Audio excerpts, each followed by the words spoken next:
Hello, my beautiful reading friends. Thank you for visiting my channel Purple Pebble.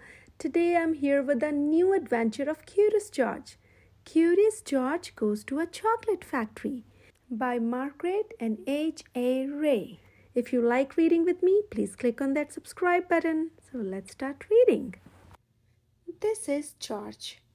George was a good little monkey and always very curious. One day, George went for a drive with his friend, the man with the yellow hat. Look, George, the man said, there's a store in that chocolate factory up ahead. Let's stop for a treat. George loved chocolates. Inside the store, boxes of chocolates were stacked everywhere, but the man with the yellow hat found his favorites right away. George, he said, wait here while I buy these, and please stay out of trouble. George looked around the store. He saw chocolate-covered cherries and fudge-flavored lollipops. A chocolate bunny caught his eye. Then something else caught his eye. What were all those people looking at? George was curious. He climbed up to get a better look. Through the window he saw lots of trays filled with little brown dots. What were all those little brown dots? George was curious.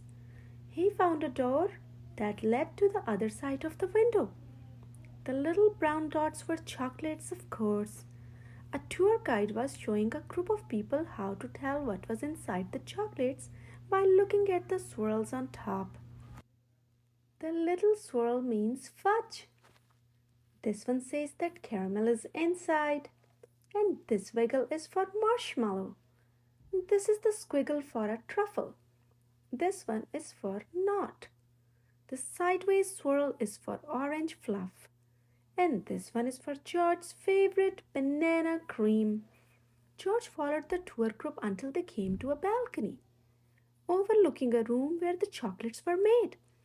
Down below, busy workers picked the candy off the machines and put them in boxes. These were the machines that made the chocolates with the swirls on top. The chocolates came out of the machines on long belts. But how did they get their swirls? George was curious. He climbed down from the balcony and up onto a machine. George peeked inside. He was trying to see what was making the swirls when all of a sudden, the chocolates began coming out faster and faster. They sped by him so quickly they seemed to be running on legs of their own. Quick, bring more boxes, yelled a man with a tall white hat. What happened? Asked another man. Nobody answered. Nobody knew what had happened, and everyone was so busy that no one noticed George. The workers began to fall behind and the candy began to fall off the end of the belt. Save the chocolates, yelled the man with the tall white hat. Meanwhile, George saw one of his favorites whiz by. He tried to catch the banana cream chocolate, but it was too fast.